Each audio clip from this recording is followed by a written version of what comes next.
L'écho, c'est clair sur BFM Business. Fabrice Lundi reçoit les décodeurs de l'écho. Oui, autour de l'argent des communes, de l'argent des maires, justement. Oui, est-ce que les communes ne souffrent-elles pas du désengagement de l'État? Est-ce que les communes aussi ont leur part de responsabilité? Quelques remarques, Eric qui nous dit, oui, non seulement les collectivités embauchent à tour de bras, nous dit-il sur Twitter, mais en plus l'absentéisme des fonctionnaires atteint des records. On en a parlé tout à l'heure, notamment avec Jean-Luc Boeuf qui nous expliquait pourquoi au travers de cette étude Sofaxis. Christophe Florent qui nous dit, quand je vois les dos d'âne, les ronds-points qui sont sortis de terre, est-ce que les collectivités n'ont-elles pas aussi abusé? Ah oui, alors ça aussi, tiens, est-ce qu'il y a des choses un peu, des images d'Épinal quelque part, justement, on a l'impression que les collectivités se font plaisir à construire des... Je pense que la question des ronds-points... Jean-Luc Boeuf. Oui, je pense que la question des ronds-points, c'est un bel exemple d'imagerie d'Épinal c'est ce que j'ai l'impression. Et de mythe absolu. Ouais. Mais en réalité, ils ont été construits pour quoi? Ou plutôt, ils se sont traduits par quoi? Nous avions 12 000 morts sur les routes en France en 1990, nous en avons 4 000 aujourd'hui. Ouais. Quand on voit les ronds-points qui ont été construits, qui permettent le passage des bus, le passage sécurisé, le passage des routes en transit et des camions, et qui évite de conduire, de limiter les vitesses, des dénivelés et de limiter les vitesses, les ronds-points sont une réussite en termes de sécurité publique. Patrick Coquillet, BFM Business. Je ne voudrais pas être un petit peu le mauvais augure, mais non, mais allez-y, beaucoup d'investissements, et c'est très important, y compris pour les entreprises de BTP et autres, mais il y a de l'investissement et ensuite il y a du fonctionnement. Vous créez une salle des fêtes, c'est magnifique, vous avez des subventions, des financements, mais ensuite, tous les ans, il va falloir la faire fonctionner, la salle des fêtes. Donc l'investissement, c'est pas non plus le Graal. Il faut bien voir que, en termes de dépenses, le fonctionnement, c'est très important et il ne faut pas se focaliser uniquement sur l'investissement. Mais je veux dire, alors Stéphane Baudet, maire de Courcouronnes, à côté d'Evry. Ce que vous dites est intéressant parce que ayez conscience quand même que quand nous investissons, que nous recréons en équipement, par exemple, nous diminuons très sensiblement chaque fois que nous créons un nouvel équipement, justement les coûts de fonctionnement. Soit parce qu'on rationalise, on le fait de plus en plus avec l'intercommunalité, soit parce que on avait des équipements, des perditions énergétiques qui étaient des catastrophes depuis des lustres, et puis quand même, c'est un petit peu comme les donanes et les ronds-points, c'est sympathique de nous faire porter le chapeau. Mais enfin, venez avec nous sur le terrain faire une visite de quartier. Vous allez voir quelle est l'expression des habitants. Vous savez, on critique souvent les élus, mais les habitants ont les élus qu'ils méritent. Je veux dire, si on fait des travaux dans les communes, c'est parce que ces travaux sont sollicités. Alors, croyez-moi, on en fait bien moins que ce qui nous est demandé. C'est un petit peu quand je lis des articles de presse sur le fait qu'on saupoudrerait trop de subventions à nos associations. Est-ce que vous avez déjà vu un maire débarquer dans une association et dire combien vous voulez de subventions? Non, on reçoit des demandes de subventions qui sont en systématique augmentation et après on arbitre en dessous de ce qu'ils nous demandent. Denis Durand à la tête d'une ville rurale du département du Cher, Bingy-sur-Cran. Oui. Répondez à cette polémique sur les ronds-points, Moi, j'ai pas les moyens de me faire des ronds-points. Au niveau intercommunal, nous avons un gymnase qui est aujourd'hui obsolète, qui ne répond plus aux normes de sécurité, et nous n'avons pas les moyens aujourd'hui, nous n'avons pas réuni, après 3 ans de recherche, tous les financements pour avoir un gymnase qui permette à nos collégiens de faire du sport. Alors justement, on va voir dans un instant est-ce que la pression fiscale va s'accroître justement sur la tête des habitants, des communes. Simplement, je voudrais qu'on revienne sur ce salon des maires de France qui a été inauguré ce matin par Gérard Larcher, le président du Sénat, qui va se poursuivre encore pendant 2 jours avec le discours de Manuel Valls jeudi soir. Salon des doutes pour des maires, mais qui en profitent bien entendu, et c'est avant tout l'objet de ce salon, pour faire du shopping. Le reportage de Jean-Baptiste Huet. Des lames de chasse-neige, des saleuses, des véhicules de nettoyage de rue, des cloches pour les églises, des feux rouges. Le Salon des maires de France regroupe plus de 800 exposants. Le but du jeu, c'est de convaincre les maires de dépenser pour équiper leur commune. Et pour ça d'ailleurs, rien de mieux qu'un petit buffet. Mais beaucoup d'élus sont aussi sensibles à l'innovation. L'entreprise Charvet en profite. Ce groupe installé dans la région lyonnaise fabrique des panneaux lumineux, idéal pour transformer une place de village en Times Square. Dans leur carton cette année, un poteau indicateur interactif. Denis Gapski est un des commerciaux de l'entreprise.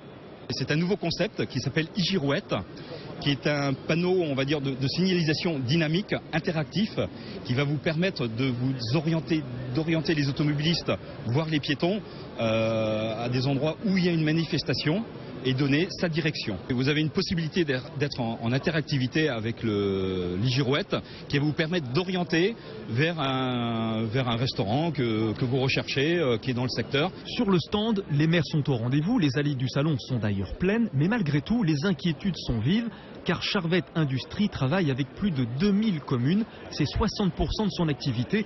Or, les 12,5 milliards d'euros de baisse de dotation pourraient bien venir gripper la mécanique. Voilà, donc reportage de Jean-Baptiste Huet. C'est vrai que la baisse de cette dotation globale de fonctionnement, bon, elle remet en cause la capacité d'investissement. Vous nous l'expliquiez il y a un instant, hein, pour notamment les 3 ans à venir. On verra ce qui se passe après 2017. Est-ce que certaines communes sont au bord de la faillite, sont en voie de paupérisation? Tiens, Jean-Luc Boeuf, vous connaissez bien les collectivités locales. Alors déjà, un petit rappel historique, le nombre d'accidents financiers de communes est rarissime en France. Et on se rappelle aujourd'hui encore en 2014, en fin 2014, le cas d'Angoulême, le cas des remontées mécaniques dans les Alpes. Toxiques, puis les emprunts toxiques dans les années 2010. Mais en réalité, le contrôle exercé par les autorités de l'État et des chambres des comptes est tel sur les budgets des collectivités locales que la notion de faillite à l'américaine n'est pas possible en France. Et c'est tant mieux. Donc cela veut dire que vous avez un amortisseur à la sortie en raison de la sévérité de la norme budgétaire et comptable qui est un garant de la bonne gestion à un moment donné des collectivités locales. Mais je voudrais revenir un instant sur la question des fonctionnements équipements puisqu'on est à la charnière sur la gestion du budget. Dans le passé, lorsqu'il y avait beaucoup de cofinancement, celui qui était maître d'ouvrage de l'ouvrage à construire sollicitait des subventions d'investissement et faisait son affaire des dépenses de fonctionnement. Et pour cela, il recrutait. Aujourd'hui, ce n'est plus possible. Nouvel élément du changement de paradigme. Patrick Coquillet, sur ces communes justement, si vous en faillite ou pas? Oui. J'ai un peu critiqué tout à l'heure les collectivités, mais il faut reconnaître que par rapport à l'État, les collectivités locales ne peuvent pas faire de déficit de fonctionnement. Et ça, c'est déjà un plus. Si l'État pouvait ne pas le faire, on le saurait. Que l'État est en déficit depuis 40 ans. Hein. Voilà. Alors que là, c'est vrai que l'endettement, c'est pour les investissements. Faut le rappeler peut-être. Qu'est-ce que vous dites, Denis Durand? Depuis qu'il a renoncé à gérer sa monnaie. Ah ben ça c'est autre chose. Oh là, on va pas ouvrir le débat sur la monnaie, la loi de 1973, pour être un peu plus... les prérogatives de la Banque de France. Oui, non, mais simplement, je voudrais qu'on reste simplement sur les communes, parce que j'ai encore beaucoup de questions à vous poser. Et grâce à vous, justement, on découvre un petit peu ce fonctionnement. Pour être un peu provocateur sur la question financière, c'est justement parce que les collectivités doivent avoir un budget à l'équilibre en fonctionnement qu'elles ont appuyé sur le levier fiscal pendant 40 ans. Donc le côté négatif du faible endettement des collectivités locales, c'est un recours massif à la fiscalité dans les années 80 et 90 pour équilibrer les budgets à l'entrée. Et c'est cela aujourd'hui que ce qu'on peut appeler le carteron dans les territoires. Le carteron, c'est vous et moi, selon que nous soyons contribuables, usagers, électeurs, citoyens, et à la rencontre desquels les maires et les candidats vont pendant les campagnes électorales. Avec une difficulté majeure, c'est que cette action sur le levier fiscal pendant plus de 20 ans nous donne en la matière très peu de marge de manœuvre aujourd'hui. C'est-à-dire qu'on nous pose souvent la question, on le voit bien dans le reportage que vous avez diffusé tout à l'heure, est-ce que nous allons actionner le levier fiscal sur des communes comme la mienne? C'est juste aujourd'hui impossible. Enfin, j'ai le 4e quartier le plus pauvre de l'Essonne, j'ai plus de marge de manœuvre en la matière. Et du coup, les collectivités, les élus sont piégés par la fiscalité, par un refus, par une non-possibilité et par l'endettement, puisqu'elles ont beau être faiblement endettées, comme pour avoir des recettes d'investissement en endettement, il faut pouvoir les payer plus tard, et bien qu'elles ne le pourront plus puisqu'elles ne dégagent plus de marge de manœuvre en fonctionnement, la machine risque d'être bloquée. Alors, les impôts, la fiscalité quand même, et on en avait parlé avec vous, Patrick Coquillet, lorsque François Hollande avait annoncé à la télévision qu'il n'y aurait pas de hausse d'impôts sur qui que ce soit. Il l'avait dit. Il avait été un peu contredit provisoirement par son secrétaire d'État au budget, Christian Eckert, lequel s'est amendé, corrigé. Bon, très bien, on ne revient pas sur cette polémique. N'empêche, que voit-on pour 2015? Des impôts locaux qui flambent, plus 0,9% des valeurs locatives qui servent de base aux impôts locaux. La possibilité donnée aux départements d'augmenter leurs droits de mutation à titre onéreux, les frais de notaire, de 3,8 à 4,5%. La hausse des taux sur les logements vacants, la revalorisation des recettes grâce à la révision des bases cadastrales. On dit qu'au total, les recettes devraient augmenter de presque 6 milliards en 2015. Les recettes des collectivités locales. Mais ça, à cause de qui? À cause de l'État, justement. En partie à cause de l'État, parce que vous avez parlé effectivement de la revalorisation des valeurs locatives, c'est-à-dire ce qui sert à calculer les impôts. Alors, effectivement, elles vont augmenter de 0,9%. En gros, c'est l'inflation, mais chacun sait que l'an prochain, l'inflation sera plus faible. Donc, de facto, il y aura une augmentation du volume des impôts. D'ailleurs, vous prenez le projet de budget 2015, il y a un chiffre qui est de 3,3% d'augmentation du produit de la fiscalité locale. Donc c'est à peu près comme en 2013, mais c'est quand même 3,3%. C'est plus important que l'augmentation des produits des impôts d'État. Effectivement, vous rappeliez, François Hollande a dit qu'il n'y aurait pas de nouveaux impôts. Alors, je voudrais faire une petite précision. Vous parlez des impôts locaux, mais savez-vous qui est le premier contribuable local de France? C'est l'État. Parce que quand on parle parle des impôts locaux, effectivement, on dit que c'est le contribuable local qui va payer. Oui et non, parce que, en gros, un quart des impôts locaux sont payés par l'État via le système des exonérations, des dégrèvements. Alors finalement, c'est la décision qu'il a prise. Bien sûr, bien sûr. Finalement, c'est le contribuable national qui paye une partie des impôts locaux. Alors souvent, c'est le même. Mais ce qui est normal, c'est comme la question de la DGF. C'est pas une dotation qu'on nous livre comme ça. C'est une dotation qui est née aussi d'un acte de décentralisation sur lequel on nous a transféré des compétences il y a 30 ou 40 ans avec des moyens qui vont avec. Donc il y a une cohérence à cela. Jean-Luc Boeuf, vous qui dirigez les services généraux de la ville de Quimper, est-ce que vous n'avez pas l'impression que finalement cette charge supplémentaire de fiscalité, inéluctable, parce que voilà, il y a des déficits à creuser, elle va passer uniquement par les collectivités territoriales et donc notamment par les communes? Alors, je ne parle pas au nom du maire puisque je suis directeur général des services, mais en tout cas dans le mandat du maire qui lui a été confié, Ludovic Jolivet, maire de Quimper depuis mars 2014, la question de la fiscalité zéro faisait partie au cœur de ses engagements de campagne. Il le rappelle tout le temps, et dans la préparation du budget 2015, nous travaillons en fiscalité zéro. Et c'est un petit peu ce que l'on disait pour faire un retour au début de l'émission. Alors comment on fait alors? Quand on a promis de la fiscalité zéro, mais que parallèlement, donc, il y a toutes sortes de taxes qui s'ajoutent. C'est habituer son contribuable, usager, électeur, citoyen à faire moins avec moins. Il est là le cœur du débat. On ne peut plus expliquer aux gens qu'on va faire plus avec moins ou mieux avec moins. Et on coupe quoi, par exemple, ce que vous nous disiez tout à l'heure? Ce sont les différents exemples qui ont été donnés. Ça va des illuminations, ça va à la moindre utilisation des équipements publics quand on peut les fermer certains jours de la semaine, ça va au durcissement des conditions de remplacement des agents. C'est un tas de petites sommes. Ce qui va au demeurant creuser les inégalités territoriales. C'est pour ça que je parlais de paupérisation. Oui, ça va s'accélérer. C'est-à-dire qu'il y a des territoires qui vont pouvoir faire des économies, il y a des territoires qui n'auront pas besoin de les faire. Il y en a qui seront vite étouffés. Et à ça, et c'est un leitmotiv, vous allez nous dire, Denis Durand, des élus rencontrés par Jean-Baptiste Huet, qui me le racontait, les rythmes scolaires, justement. La réforme des rythmes scolaires qui, nécessairement, fait peser une charge supplémentaire sur les communes. 200 € par élève. Voilà, et alors le problème c'est qu'il y a des grosses communes qui peuvent très bien faire face, et puis des petites communes pour lesquelles s'occuper des activités périscolaires pour les petits-enfants, nécessairement, vous avez probablement dû embaucher dans votre commune de 500 habitants dans le Cher. J'ai embauché, mais j'ai fait aussi payer les parents, parce que j'avais pas d'autre solution. Pas d'autre solution. C'est là qu'on voit qu'il y a la fracture territoriale. Alors que la réforme des rythmes scolaires, si elle était une bonne chose de passer à 4 jours et demi par semaine, c'était à l'État de prendre ses responsabilités, c'était à l'Éducation nationale de revaloriser les enseignants pour que les enseignants restent jusqu'à 16h30. Mais aujourd'hui, il y a une disparité. Il y a des communes qui ne font que de la garderie. Elles n'ont pas les moyens de faire autre chose. Moi, dans ma commune, j'ai réussi à trouver des professeurs qui sont payés à la vacation, mais beaucoup de communes n'arrivent pas à trouver les diplômés BAFA. Donc aujourd'hui, il va y avoir un écart considérable entre les enfants du monde rural et les enfants du monde urbain. Et c'est grave pour la République. Puisqu'on est là pour Stéphane Baudet, qui est élu d'une commune urbaine, l'Essonne, dans puisqu'on est là pour faire œuvre de pédagogie, cette affaire de la réforme, par exemple, pour que les habitants, les concitoyens qui nous regardent comprennent bien, quand nous avions avant une étude qui était tenue par un enseignant, pendant cette heure d'étude, l'enseignant n'était plus employé de l'éducation nationale, mais de la collectivité, de la mairie. Et bien son taux horaire est 3 à 4 fois supérieur à celui d'un animateur. Et donc forcément, qu'est-ce qui va se passer quand on va faire des économies? On va plus mettre un prof pour faire les études, et c'est un animateur qui n'a pas le niveau qui va le faire. C'est toute cette petite dégradation en chaîne, alors même que sur des villes comme les nôtres, nous travaillons à l'éducation depuis 15 ans, nous faisons de la politique de la ville, nous faisons de la réussite éducative, etc. Et du coup, on va petit à petit redétricoter tout ce qu'on a réussi. Cette dégradation, ce sondage OpinionWay qui montre que 80% des maires trouvent difficile d'exercer leur mandat, spécialement dans les petites villes, complexité des dossiers, lourdeur de la charge de travail, absence de statut d'élu, manque de moyens financiers.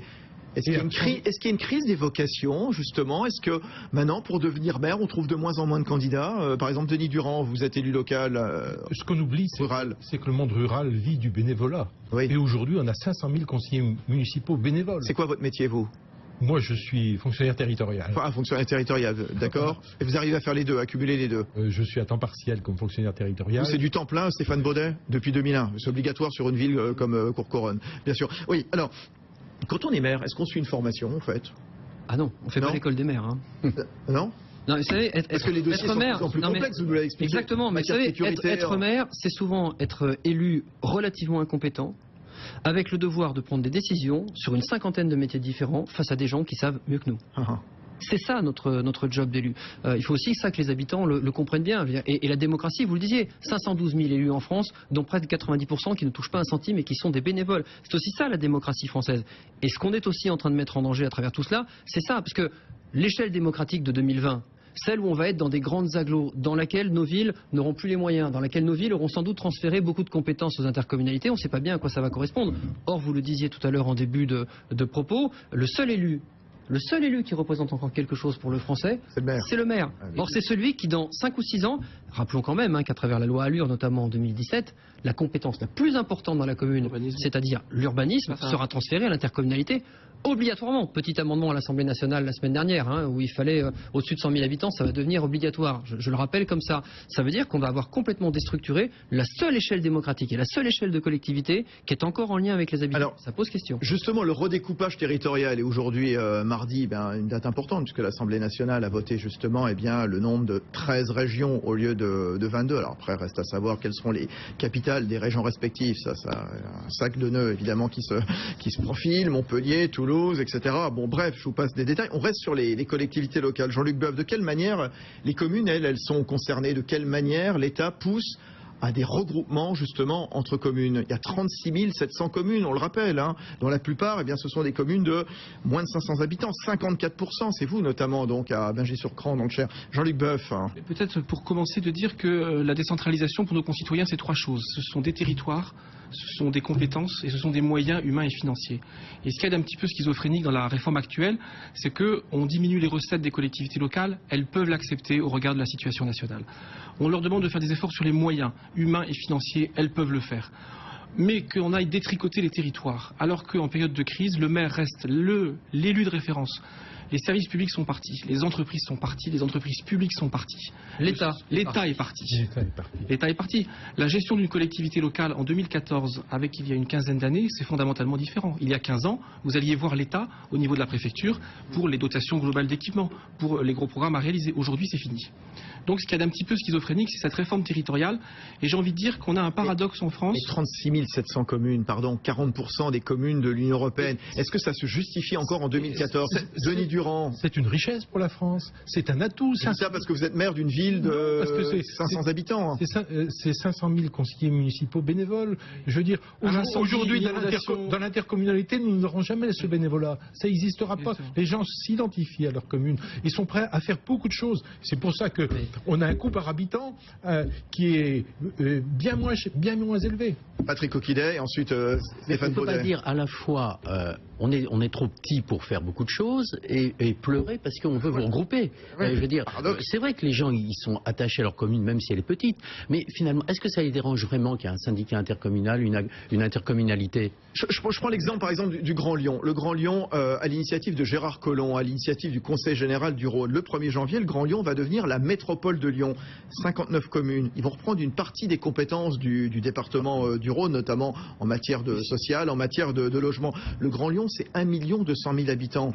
Ça va peser lourd. Est-ce que ça va pas être beaucoup plus efficace, justement? Mais l'exemple est excellent. Alors, allez-y, le Grand Lyon s'est fait à la volonté des élus sur presque une trentaine d'années.